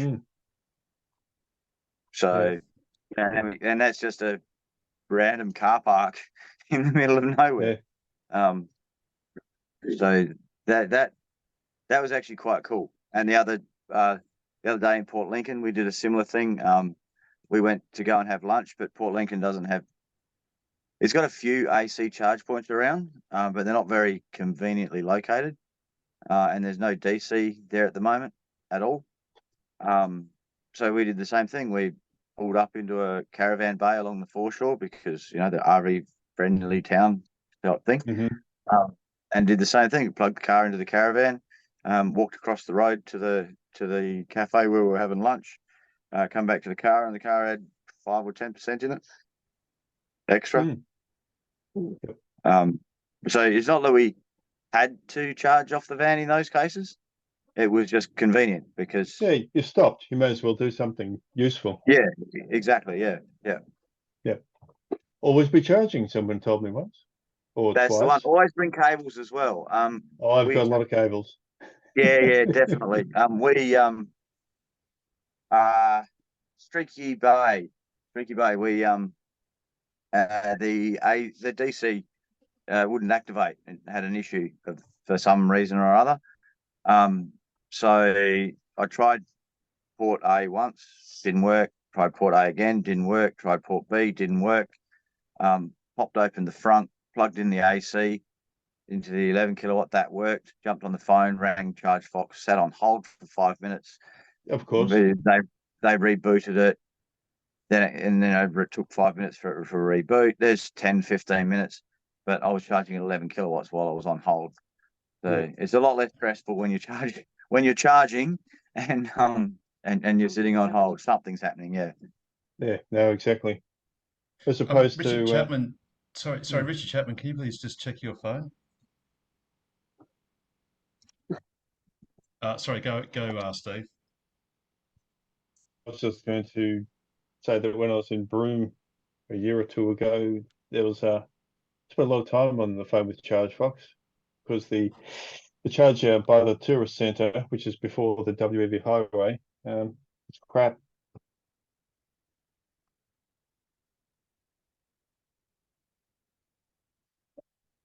Yeah, I'm absolutely. not sure. Yeah. It may have been a Shittium, was it? No, it was the Schneider, I think, the 11 kilowatt okay, ones. yeah.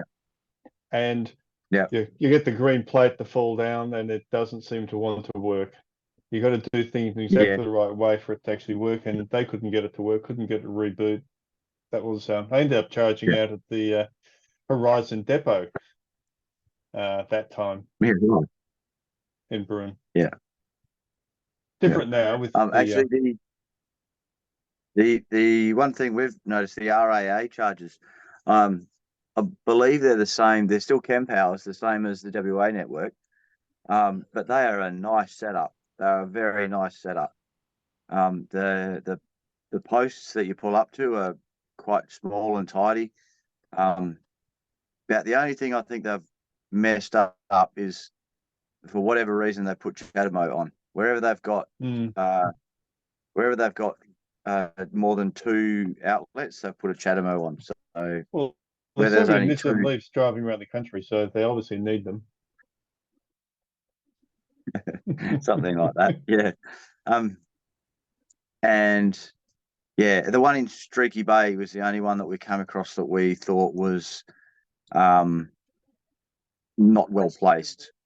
Like the location of it wasn't well placed. All the others have been really good. They're like they're located near shade, near toilets, those near shopping centres, those sorts of things. And they're not under shopping centres. They're on the road, and they've got lots of space. Yeah, that's the Streaky Bay one.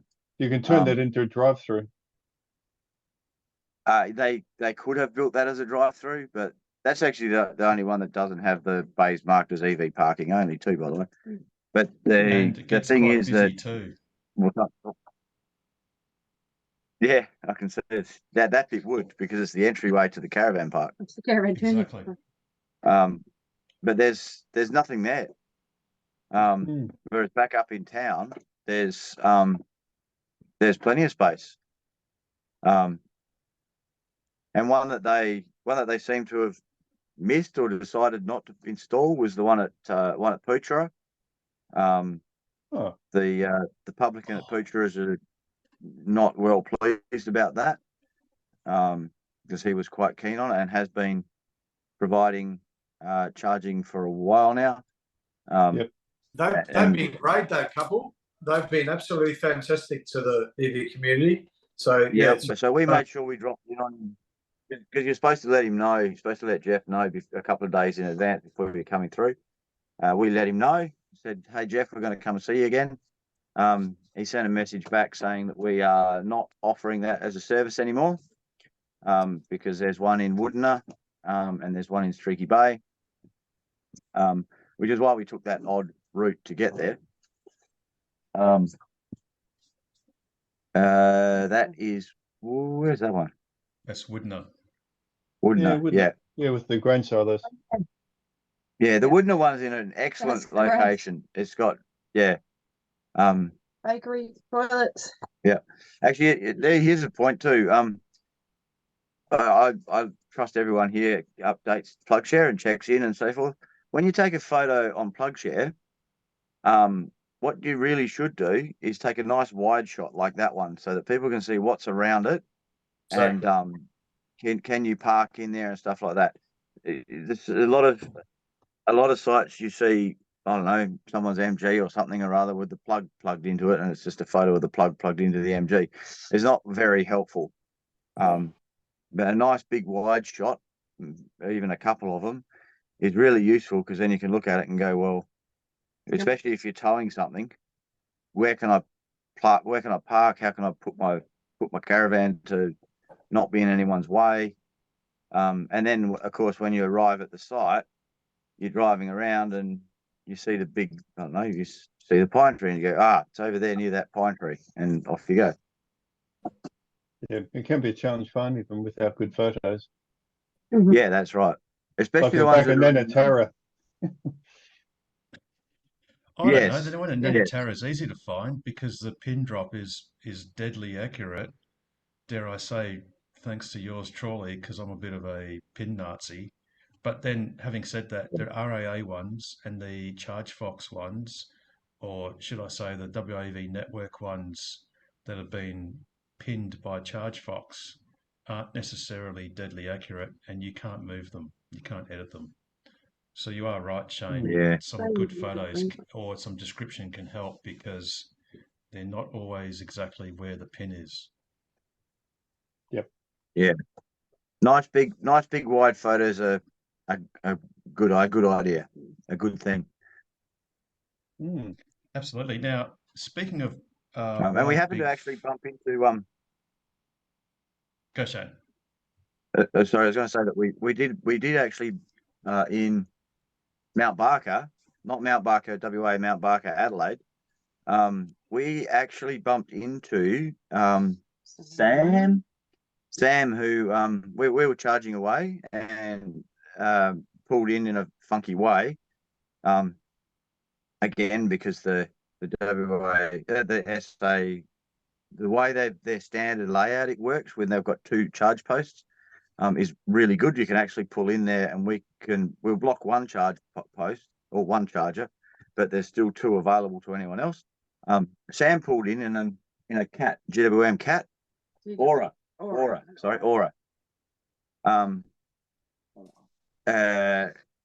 And plugged in and started charging, and as we sort of saw him pull up and went dashing over and said, "Oh, that's an Aura. Let's give us a look at that." And he was like, "Oh, yeah, no worries." He started showing us, and he had been following us on our page. Turns out that Sam is actually one of the designers for the RAA network over here and the layout of all the stations. So we had quite a lengthy chat about what's a good layout and what's a not good layout. And at least 1 drive-through in every configuration would be great. It would indeed. And no Chattermo. Yeah. Didn't win that one. Sam wasn't part of the committee that made that decision, and he kind of agreed. But yeah, but the nice thing is that he's been driving EVs now for about 10 years, so having someone designing the layout of these stations who's been an EV driver for a good decade, I think that's a good idea. Absolutely. Yeah, definitely. Absolutely. Now, we were talking about photos before. This is an interesting photo that I'm just going to put on the screen that I came across. Now, some company called Mevco would have you believe that they've developed a new car for Australia, but it looks suspiciously to me like a Rivian. It does, rather, doesn't it? It looks like Mevco is going to bring in, they call it a mining spec. It's not just the mining spec vehicles. We're delivering the cutting edge solution that combines insights, enhanced capabilities, and ongoing support to help mines achieve broader net zero targets. Here's a taste of what's to come. I mean, look, unfortunately, it's not made of stainless steel, just quietly, because that would have been awesome. But hey, I mean, Rivian is a proper 4-wheel drive, and it looks like Mevco are bringing it into Australia, and they've announced as much, which is very cool. Very cool. Does that mean you can get a right-hand drive version of that? Absolutely, because you couldn't bring in a left-hand drive version if it was to drive on the roads, and I mean, you could, if it was a haul truck or something, well, I don't know what the rules are for that, but no, I dare say this would be a right-hand drive version because it would have to be used on public roads on occasions as well. So that you can basically put money on that. So it looks like Rivian are going to produce a right-hand drive car in 2024. That's awesome. So that's In fact, I can't. No, you can't see the steering wheel to prove it. But like I said, it's virtually impossible for them to bring one in if it wasn't going to be Yeah, registered on the they have to roads. swap it over. Yeah, Tesla better exactly. get their stuff together. Oh, Where's my I know. Cybertruck? Well, and that's the thing. See, as Jimmy Barnes said, the first thing you know, I'll be back in Bow River, and I was in Bow River Freeport diamond mine in 1988, and it shut in about 1995, and I did go in that direction, but unfortunately, where the Argyle diamond mine is, that's where they stopped grading the road, and the road just got worse and worse and worse, and I thought, oh, I might come back in my Cybertruck. Yeah, but I did at least and there's get a spot. There's a spot we're driving past tomorrow that I'd really love to go down to see, but I dare say my little Model 3 isn't going to make it there. No. So something I did get as a consolation prize was I got a photo of a truck, and that's not very exciting. But then you zoom out a bit,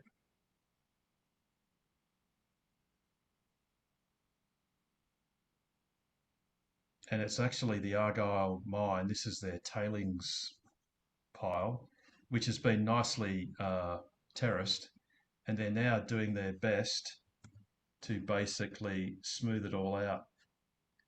And they're actually turning it from terraces using all these big toys and sculpting it so it's going to be like a nice gentle slope.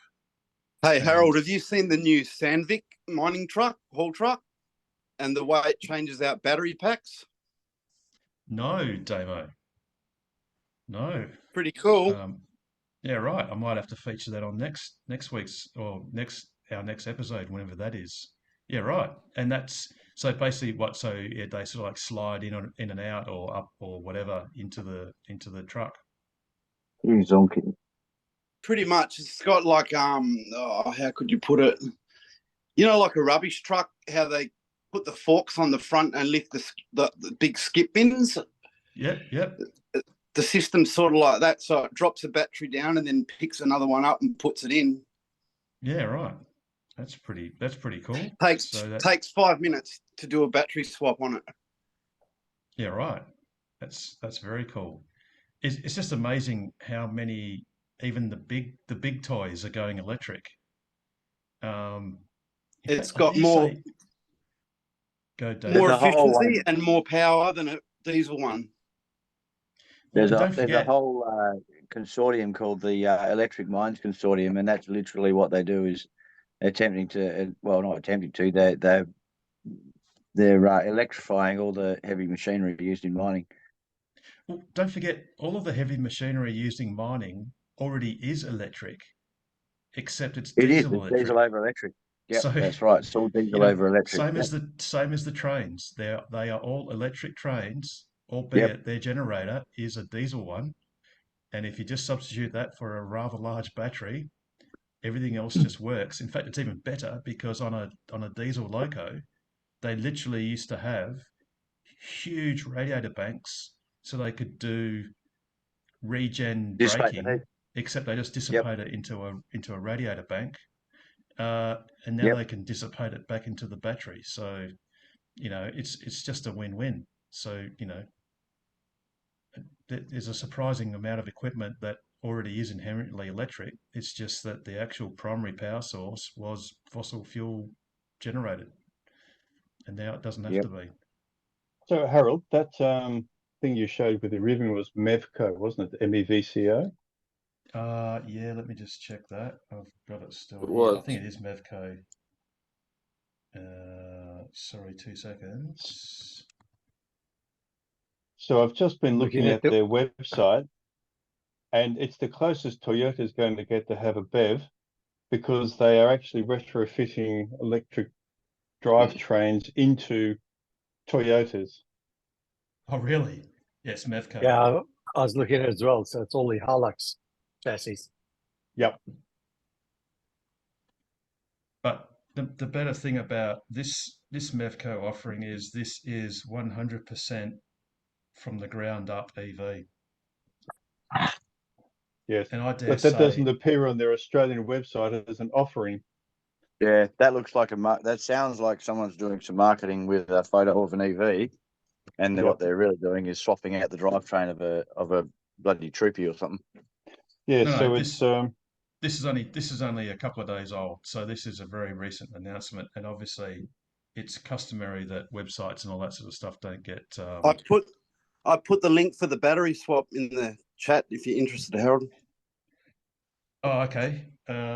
Yeah, no worries. I'll if it's not too long, because we're getting towards our cut-off time, but let me have a little look. Oh, it's only a minute and a bit. Okay. All right. Let's have a quick look. If I can get this thing to maximize without crashing the computer. Sorry, 2 seconds, Domo.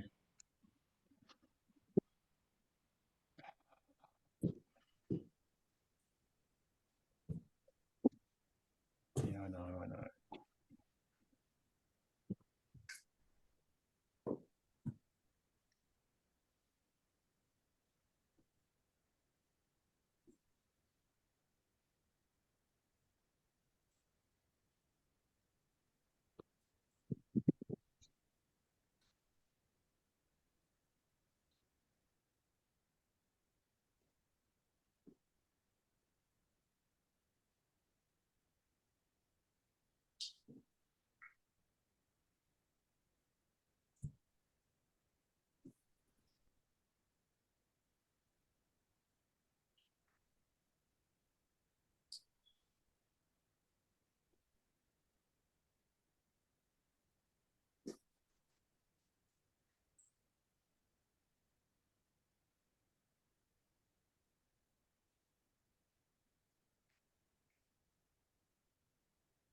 So that segment was brought to you by Sandvik. But yeah, that's pretty cool. It can lift its own battery.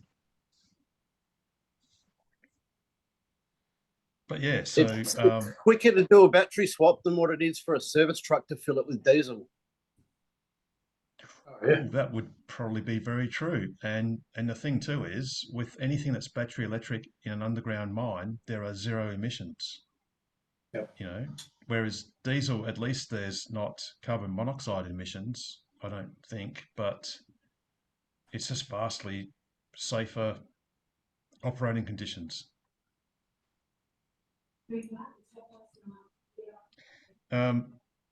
Alrighty. Welcome, Carmen. I think you've been here for a while. Obviously, you know, we've seen the turmoil that is going to be Tesla's share price for a little bit while there's some uncertainty. Yeah. But hey, the only thing that's constant is change, and with Tesla and Elon Musk, that's all we ever see is change. But anyway, it's Fingers crossed. you know what? By the end of this decade, none of us are going to care. We really aren't. It's going to be just a rounding error to whatever happened to everything else. And after all, I mean, I'll probably have bought one or two Optimuses or an Optimi and probably train it to do this program, and it would probably do a better job than yours truly. So it's all up and up from here. Yes. As we get towards, oh, I see a pussy. Richard, yeah, I just see a scene from a Bond movie. That's all I can think of. Was it 2 or 3 weeks ago where we had the entire family on? It was like Granddad was here as well. It was like all 5 of us. Oh, and a baby inside Emma. So that's it. You got all the generations. You got all of them. He's just sat down at the perfect angle. Absolutely. We Um, I don't know if you can see what we can see. Can you see what we can see? I Just can see dark. black. It's just dark. It's very dark. Okay, well we're gonna go because it's not dark. There's no moon, but we got a pretty good view. Oh, if There's you had no your Milky phone, cloud. if you could do your It's phone on slow incredible. shutter, that would be awesome because the great thing about being in the middle of Yeah, nowhere I is don't think I can do that on Zoom. no, you can't. But how I good's the don't- Milky Way? It's just awesome, isn't it? Yeah, it's pretty good. It's just like being back on the farm. It's magic. You can see why they call it the Milky Way. It really is milky.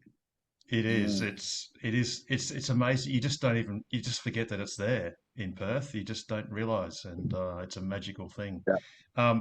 Now, the very best Yeah. of good luck on the last part of your amazing journey, Shane and Sarah. You know, you really are EV pioneering legends.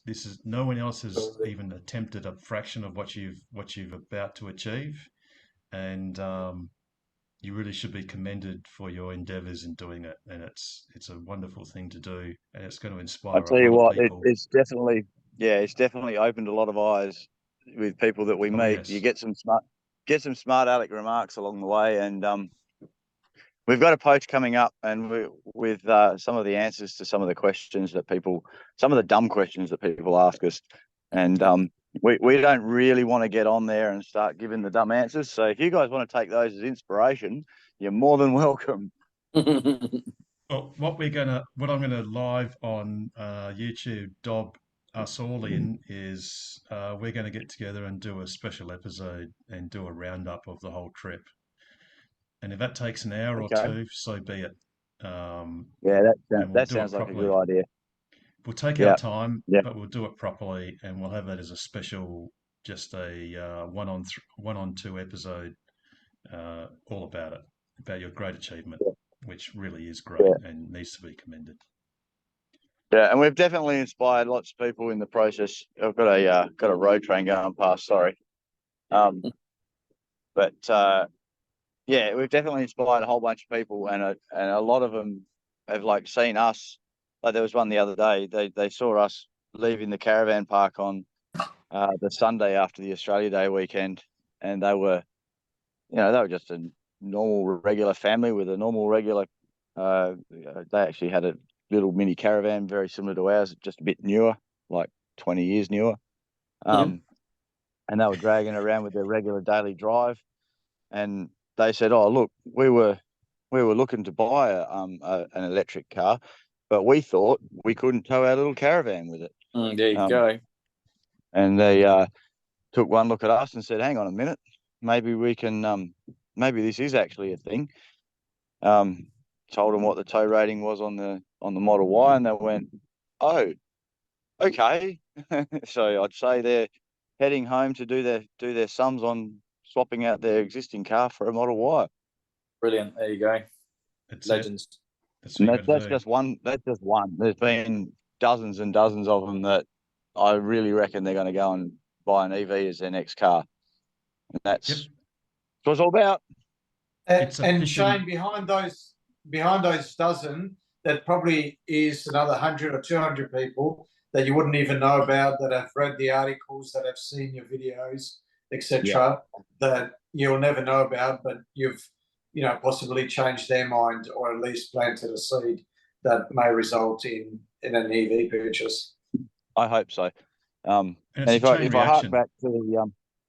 hark back to the conversation you guys were having earlier about solar, and when does solar become optimal for financial for yourself?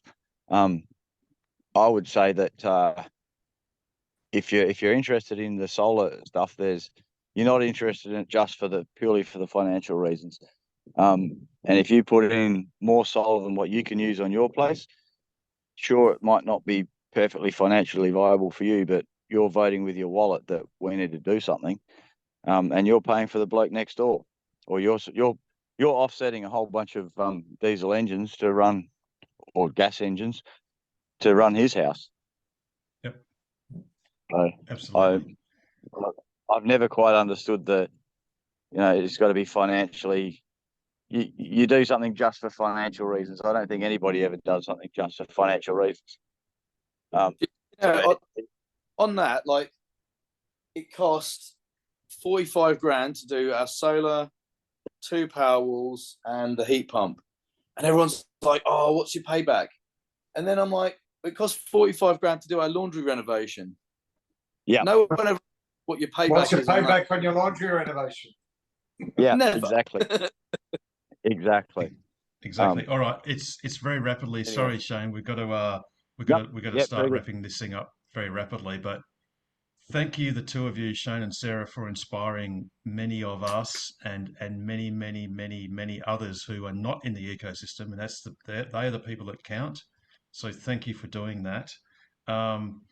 Now, I don't know when we're going to have a next episode. It might actually be next week. I kind of hope it won't be, but you just never know. But if not, it'll be certainly the Wednesday after Valentine's Day, if not before. Now, Pete, how would you round out an awesome extra show like this? As always, stay safe, especially around fast-flowing rivers. Stay sustainable and stay ahead of the curve. Yes. And the best way to do that is buy a Tesla, join Tokwa, and ask us anything about accelerating the world's transition to sustainable energy. Have a wonderful week, everyone. Really look forward to seeing you on our next episode of Tokwa's Ask Us Anything. Good night, everyone. Thanks, guys.